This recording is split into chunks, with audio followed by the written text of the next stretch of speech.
Morning, YouTubers, friends, family. Here's a little bit of an update here on my Husky saw. Remember, I've been working on this. This is my little pet project here, and I want to let you know where I've gotten to. So yesterday, I made some adjustments and a couple of reconfigs on my fuel lines. I had inadvertently hooked up the return and inlet on the gas purge bulb here. And so I switched that around and I did get the thing running. I really did get it running. But here's what happened. This thing, it basically, it doesn't redline, but it runs at a high revolution per minute rate. I didn't measure it, but I'm guessing it's about halfway between max, which is around 10, 11,000 RPMs. And I couldn't settle it down with adjustments to the idle and with the high and low. And so, and I did, and I'm going to show you this actually. We're going to run this for a minute. But I think there's a leak. I think there's either an inlet leak somewhere inside here between the engine block and the inlet boot intake, and or we have a crankcase bearing seal leak. And so I'm getting to the point now where I put too much time into this, at least in the present. So I'm thinking that I'm going to not give up, but I'm going to take this thing apart completely to continue my learning, but over time and when it's a little warmer. And I want to get another saw. So I have decided to probably go with the Echo Timberwolf. And because it's a 60cc saw, so it's got the power, but it's got the reliability that I love in an Echo saw, which is this guy. I've had this thing since 2011, so 15 going on 16 years, and I haven't done anything to it other than maintain it, So and I like the design. I like the simplicity of the on-off switch, which is the same as the Timberwolf will have. And also the choke mechanism is the same. Flawless. It works well. And so that's my decision. And people might be saying, well, why don't you go with a steel? Well, I have a couple reasons for that, my friends. And one of them is that the Germans are very proud of their engineering, and they should be. They do a fantastic job. I think second to none in the world on engineering. But they sometimes over complexify, if I will, design, and then parts and service become more expensive. And the other thing that I like about the Japanese machines is that they are so they love the quality aspect of the manufacturing process so much that they actually make that a dominant force in the production. They make quality number one. So my choice to go with Echo is partly because of that. Even though this saw is probably made in the States, they have a manufacturing facility, I'm sure, just like Steel USA does. But I worked for a German company for 20 years, and I know how they think. So that's one of the reasons why I'm going to go with the Echo. And I'm going to go get one today. But to come back to this, let's start this thing up because I know you all want to see what's going on. But I watched another video of a guy, I think his handle is at Michael's Small Engine Repair. I'll put it in the comments to this and do a short off of this live video so that you can see it. But he had a good video where he showed him fixing. It was actually a weed whacker, and it was an Echo model. He didn't complete the video, but it was sort of an aha moment for me because I figured out, okay, that's the similar issue I'm having. And he talked about the high revolutions, not being able to calm down to the idle, and that particular piece of equipment had a similar issue. And then there was yet another video I watched of a guy doing some work on an old McCulloch saw. And what he said was along the same lines as the guy doing the work on the weed whacker, which is if you've got issue with too much air getting into the engine combustion area, you may have a leak on the crankcase bearing seal.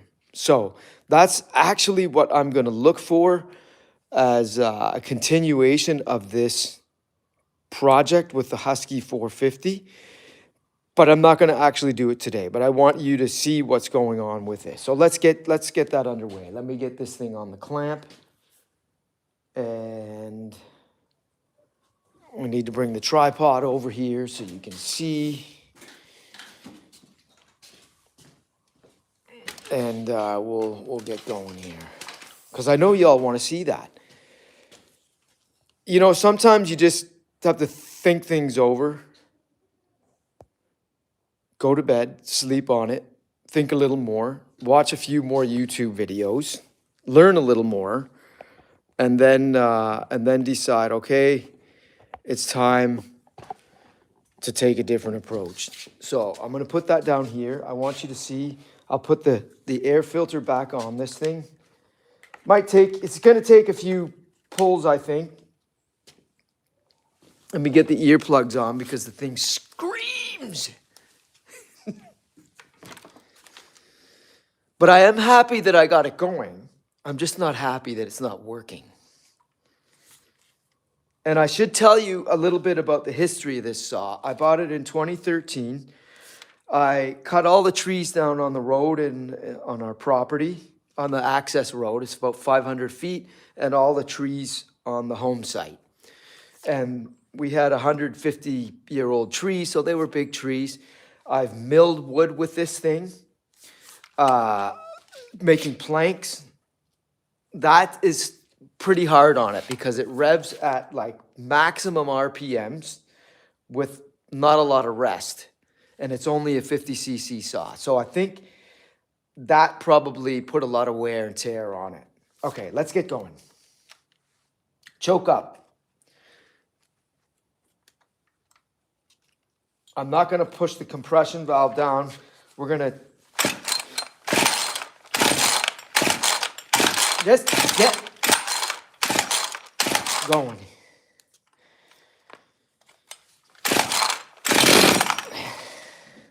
Okay, we got some turnover.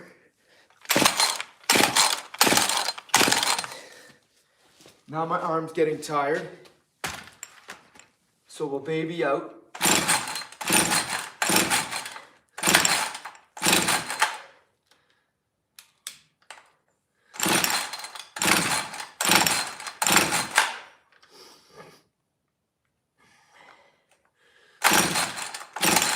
Come on. I swear it ran yesterday. You guys are like, yeah, right.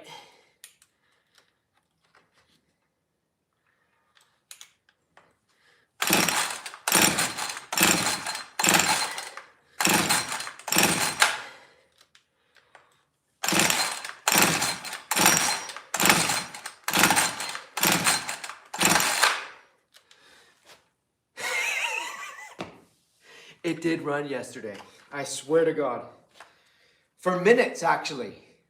And it got really, really hot because it was, of course, running at like 8,000 RPMs.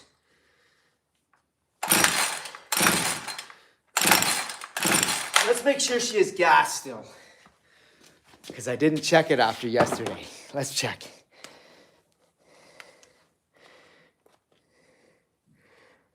Uh, it has gas.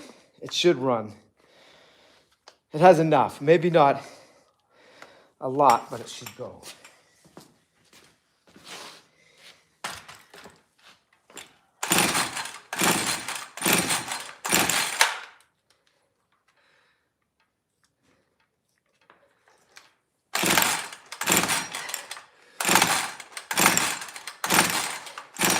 For the record, I had these issues the entire time I owned this saw was starting.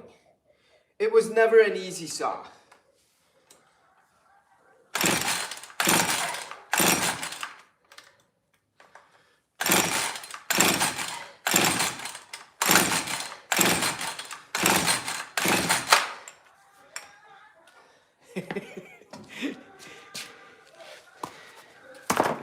We're gonna get this going, I promise you. I'm gonna go until my arm falls off.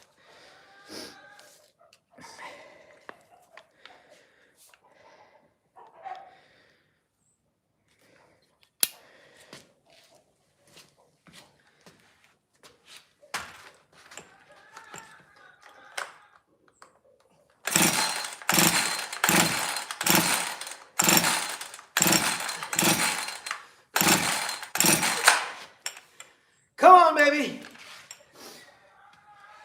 Now I'm getting hot.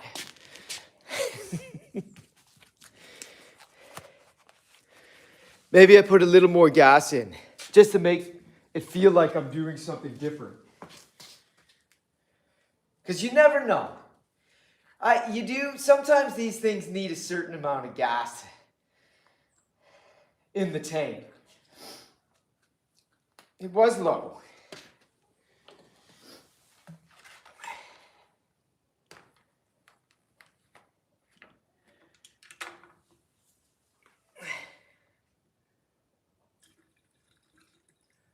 Not too much, because I'm not going to be using it. It doesn't work. And I'll just have to empty it.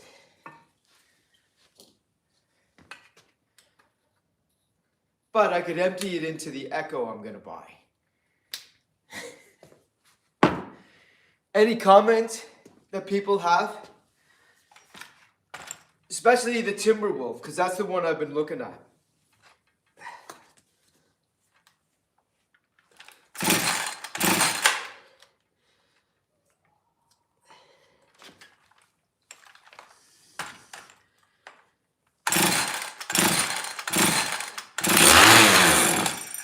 Okay. There we go.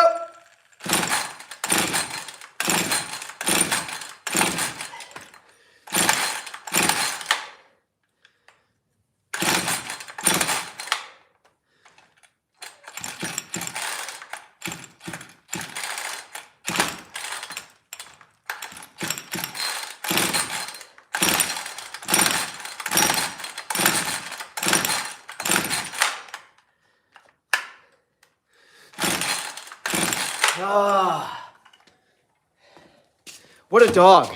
It really is.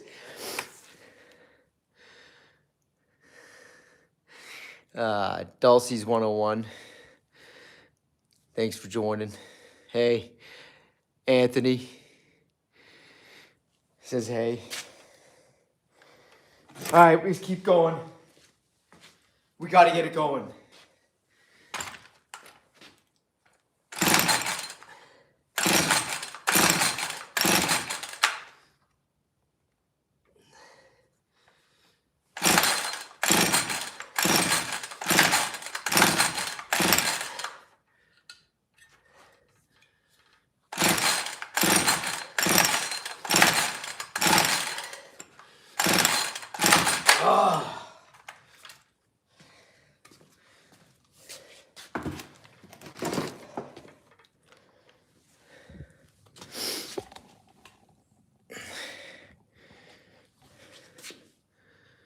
And Joseph joined.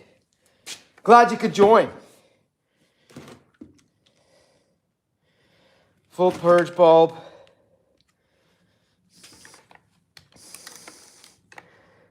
Husky saw. Husky 450 Rancher.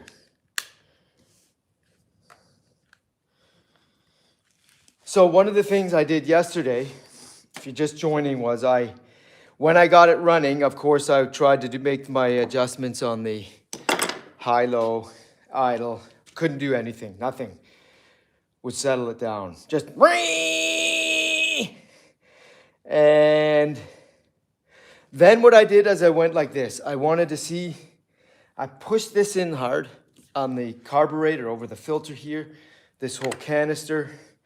And when I did that, it bogged down. So that told me maybe there's a bit of a leak somewhere in here.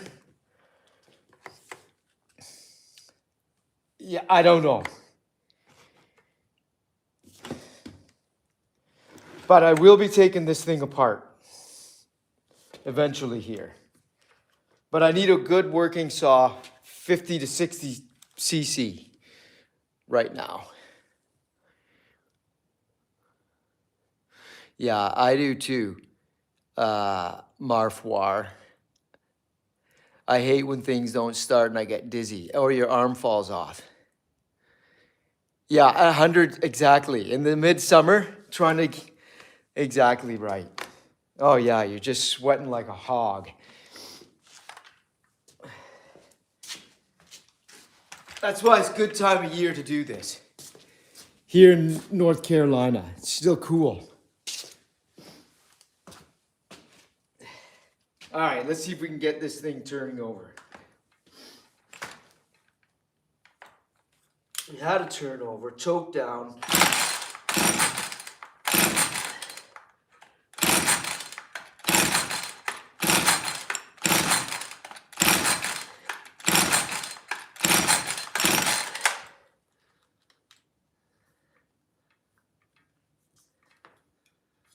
Still cold as ice.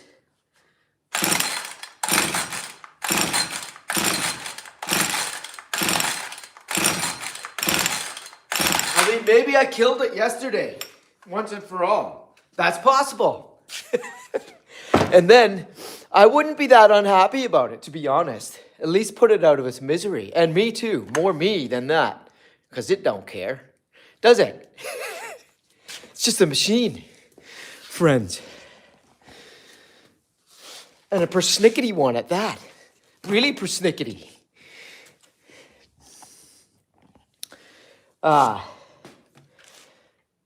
It has a new spark plug, if anybody's wondering. Brand spanking new. It has a new ignition coil. So that's almost $100 of investment. After already putting a cheap Chinese one in that did make it run, but really terribly. And that was $17, non-OEM, no brand on it. Does it fit and everything, but didn't work well. And then I bought the Husqvarna Walbro ignition coil. It's got the Husqvarna name on the thing and everything, and Walbro as well, and it works. But now, the one thing that I could also check on is the gap. Recheck the gap there. But I mean, it's just not working. And I think compression is an issue here. I've ordered a pressure testing tool. And since I'm going to, make this a bigger project here over time and take it apart and learn what I can from it. Let's try it again. My arm is a little more loosened up.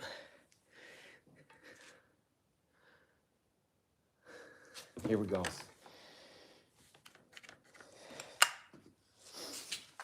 Okay, just in case I put these on, you never know. I know some people can tolerate it, not me. I can't stand the sound of these things screaming in my ear. Protect your ears, folks. Sustained use of them will degrade your hearing.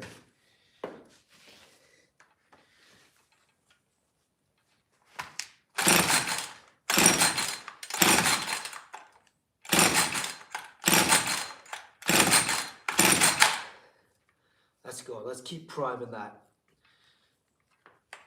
Why not? Flood it.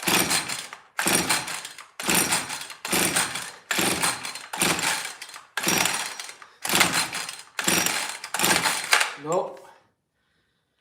You know, that's what happens. You put these things in front of a camera and they get shy, my friends. They really get shy. You throw parts at it until it starts, then limited, then yeah. Yeah, exactly. Yeah, I see what you're saying. Yeah. Yeah, you waste time and money. I have a slightly different perspective on it. Only because I'm semi-retired and I have time to come out and when I'm in a good mood and I can focus for an hour and a half at a time to do this because they're not easy things to work on either. You've got tight spaces in here and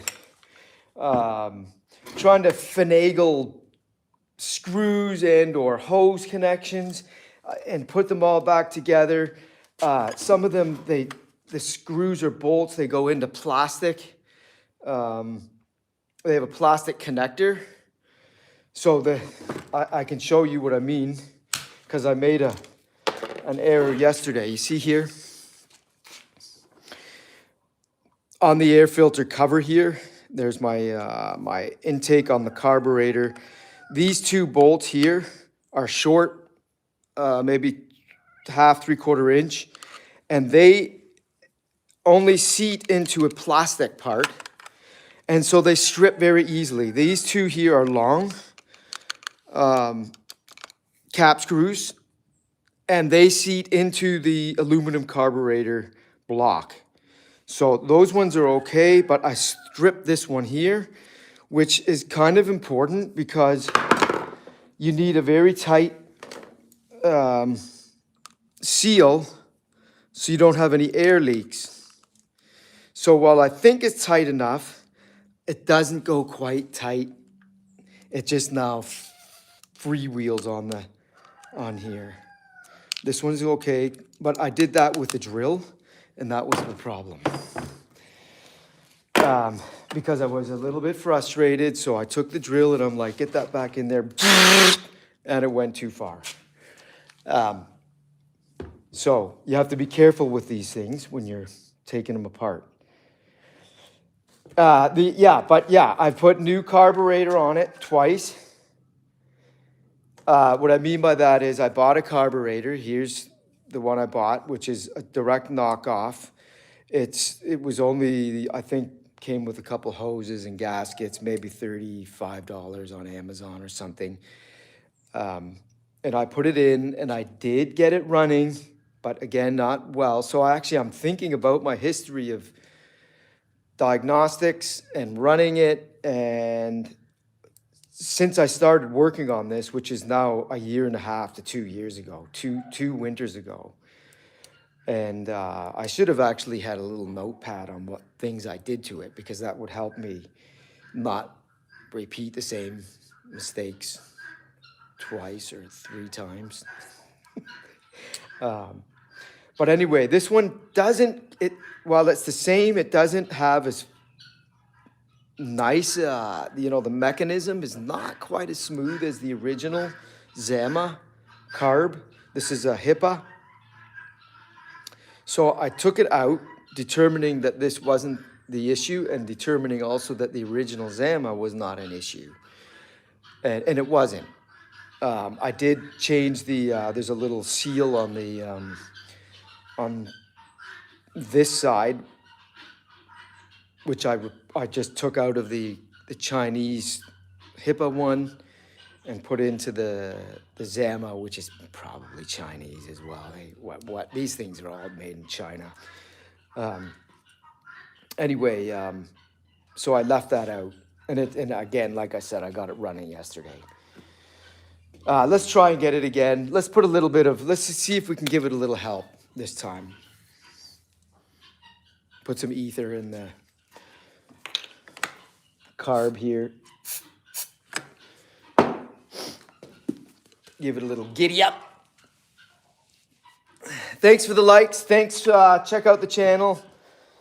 If you think you got anything, you can learn anything from this old guy, then subscribe. If you don't, and you just want to watch cat videos and dog videos, Jack and Maple will be there to entertain you. Let's go.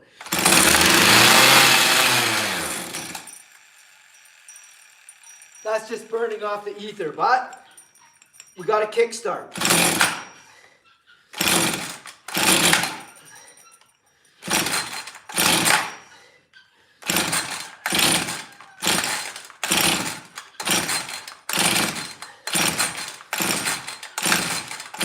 Yeah. I think it's a compression issue. I'm going to do another video when I get my tester, because it seems I'm becoming a small engine mechanic and as a hobby. But I know that I'm going to be faced with, and if I learn from that, I can take this one, the little Echo, the little workhorse Echo 3 CS310, and I can do tune-ups on this, and I'll be that much more smart, or not, than I was when I was working on this, using, you know, process of elimination and all that stuff. So we can learn from this, and we can chalk this thing up as a course in small engine repair, right?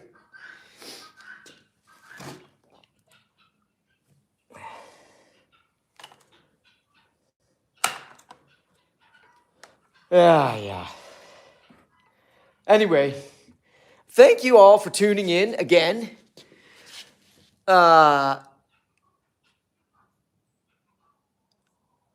Okay, good. Yeah, I think I'm going to start doing that. But I will also say, having doing the live streams, you can archive the video, and it's actually really handy to go back through it and see what you did. It's really, really good, actually, that way. I mean, I could just set up and do a video, but this seems like it's a little bit easier. Editing-wise, it's just raw, unfiltered, and I can show it, and other people can learn from it too as I'm going along. Not that that's my primary concern, but it's a side benefit for folks that watch and tune in. These things more or less are all the same. I mean, there's different designs on the way carburetors are configured and plugged into the engine block. And obviously the parts are different, but the design is more or less the same in how they work and how you go about in trying to figure out what's wrong is more or less the same on all the machines. I think the one thing I've been learning from certified small engine mechanics is that one of the very first things they check is compression. And I didn't have that tool, but if I had, I think it would have pointed me in the right direction much sooner than now. So I bought one. In fact, I got the same one that this guy that is on the channel, Michael's Small Engines. It's a $30 Amazon. It gets mixed reviews, but for what I'm doing, I think it's okay. If you want to spend probably $100 to $150, you can get like a pro model compression tester with that might be, you know, I don't know what. I mean, they all look fairly similar. The one I'm getting has brass fittings as opposed to stainless steel. I don't think that matters. They're probably all made in China as well. But anyway, I have other things I got to go do now. I'm sorry I couldn't make this thing run. Well, I did kind of make it run. You heard it run. If I get it, I'll watch. I'll probably turn the live stream off. 90% of all two-stroke issues are carb-related from my experience. Yes, but not in this case. because I was able to rule that out by putting a brand new carb on, making it run, but not well, figuring out that fuel was not an issue, that it was getting fuel. Absolutely, without question, it was getting fuel yesterday as well when I ran it for 5 minutes at the 5,000 RPMs or whatever. I just couldn't dial down the idle or the high and low. None of the adjustments that I did impacted the way it was running whatsoever. And the only thing I did, which was to kind of move this around here, when it was running like that, it bogged it down. And I thought, oh, okay, well, what could be happening here? Either there's a leak somewhere and there's air getting in, either on the compression side or the pressure side, and on the intake. So that's why I decided go ahead, spend another $30 on the pressure tester, and then I can learn definitively and quantify what's actually wrong. So again, if you want another learning tip here, right here from me, from what I learned from others, it's that a compression, a PSI of around 90 to 100, if you measure that on putting it in on the spark side, spark plug orifice here, then it will run, but not well. It's on its last legs. A pressure of 100 to 120 apparently is okay. That's decent. You're going to have decent running. And then higher than 120, around 120 to a little bit higher is where you want to be for perfect operation of these things. Take it easy. Yeah, you're right. I need to take it easy. Life's too short to worry about, does he deal with just Husky? No, I have an Echo, but I'm not a certified mechanic. I'm just learning as I go here. I have a weed whacker, or I do have a Husqvarna weed whacker, which is the 128 DJX, an absolute dog. From the get-go. It is an absolute, I swear, it's a dog. It never ran properly from the get-go. I took it to the shop where I bought it from an authorized dealer. They said, oh, your gas is old. We put new gas in and it runs. No, it did for them on that instance, but it never ran. And I have maybe 30 hours on the thing. And now I've given up on it completely. I'll probably take it apart too. I wonder if there's any bolts on it that would fit here. That might be something to look for. I have a Husqvarna branded lawnmower, but it's got a Honda engine. So I like the name Husqvarna. I have a Husqvarna hard hat. A Husqvarna chainsaw pants. And so the brand itself holds a lot of weight with me, but some of the things that really, I have to tell you, I have to be honest here now. And if Husqvarna is listening, take this to heart, because one thing that really annoys me a lot is I want to be able to go online. Let me point out one thing. It's about the manual. So I keep all my manuals, and here it is for the 450. But if you go into this manual, there's no, it tells you what you can do to diagnose problems. And when you get into a little bit more complex problems, it basically says take it to a dealer. But what it doesn't have, which I really wanted to work on this, is a parts exploded diagram. It doesn't have it. So I went online. Okay, they got to have one online, right? No. If it's there, it's somewhere deep, somewhere where I just couldn't find it, and I've looked pretty hard. And that is really, really annoying. Really annoying. I went to Echo's USA website and looked up the Timberwolf. Guess what? On the very first page, you got PDFs for the Timberwolf machine. But there you go. Echo Timberwolf CS590. And there it is. You click it, and up comes the PDF, and you have an exploded view of that saw. I mean, how easy is that? Perfectly easy. And Husqvarna could do the same thing. If I'm out of line here in admonishing their inability to do that, let me know. But I don't think so. It's not there. Maybe they don't want us working on them. I don't know. Maybe they want us to take them to dealers, which there's not a close one nearby me. I live rurally. There's a steel dealer, which is really close. And I've looked at theirs. Again, they're really proud of their steel. I'm not talking about the dealer. They don't really set the prices, although they can work with you there on pricing. But there is one, an Echo dealer that's also really close to me. So, and I have good experience with the product. So that's the reason why I'm gonna go with it. And it gets good reviews too. Like mostly good reviews. These get mixed reviews. Steel gets mixed reviews too, but they have a fantastic name, and I do think that they make the parts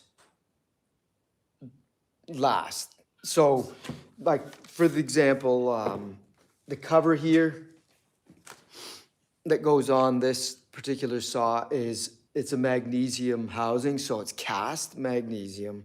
It's good quality. There's no issue I have there. In terms of fit and finish, I was pretty happy with the saw. In terms of startability, dog, really. On cold starts, when out of the box, it was good. For the first year, hot, terrible. I would fight it all the time. So if I stopped to take a break or put gas in the machine, then want to start it back up, dog. And maybe that's just, I got a lemon, I don't know. But that's enough rambling for now.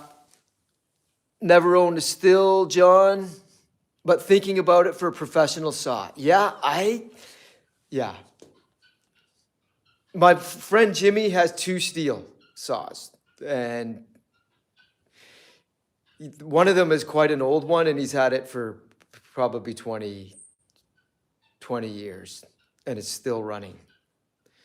And he has the 261, which he got, I think, 8 years ago, which he didn't think was running properly. He did a little bit of a tune on it, took it to the shop, but then did his own. And then we got it running 2 weeks ago. And it's just a nice saw, no question about it. My thing here is, if I'm gonna go spend, and you can get the 261 for, I think, around $500, $550 or something like that. It's a 50cc. And the Echo CS590 Timberwolf is a 60 or 59cc with, in various places you look, thousands of very positive reviews, both on reliability. Some say it had some starting issues. I think any 2-stroke, you're going to sometimes have starting issues, especially if you let some of the regular service or maintenance items wane, like spark plug, air filter cleanliness, that sort of stuff. Leaving gasoline in it, I try to run my gas out of them before I put them up, which, you know, if it's any longer than 30 days, I know I'm not going to use it for a month. I take the gas out of it, and I do run it dry, and to keep everything clean inside it. But anyway, back to the Echo. It gets good reviews, and it gets on both power, reliability, and I like the idea that I can go and get the manual too online. I mean, that really is an issue for me. That's funny, isn't it? Now, I will say I replaced on my little CS310, I kept the fuel this guy here, I kept the air filter clean, always. So I check that regularly. I think I only replaced the spark plug twice in, how many years did I say I had it? 15, since 2011. But, you know, it gets intermittent use. So if you take care and you don't, yeah, maybe this thing's got 200 hours on it, something like that. But now, being at only 30 cc's, this thing is not screaming the way this thing is. I never use this to saw boards, like slab boards to make lumber. I never did use it for that. It only was used to cut trees down or to buck firewood. This was used for cutting trees down, slabbing logs into planks. I did that a number of times, and it's screaming at 10,000 RPM with not a lot of brakes. So that's gonna put a high amount of wear and tear on the chainsaw, especially 50 cc, especially. And if you have a dull chain, at any point in that, it's gonna work harder, hotter. This thing here is the cover for it. I actually melted. You see that little melt spot there on the top where it goes, it sits over the engine. So, yeah. It doesn't really owe me much. The fact is, I spent $400 all in 2013 for the Husky, and I didn't have to hire anybody to cut the trees down to build the road into my property or the home site, the home pad. I cut all the trees down that were there, so I didn't have to hire someone to do that. So I saved a lot of money doing the timber work myself. So if I have to give this up, it's not a big deal. Take care, everybody. Until next time, we'll see you on the next live stream. I think I'm going to do one on Friday if the weather permits. We're going to do some splitting. Peace out.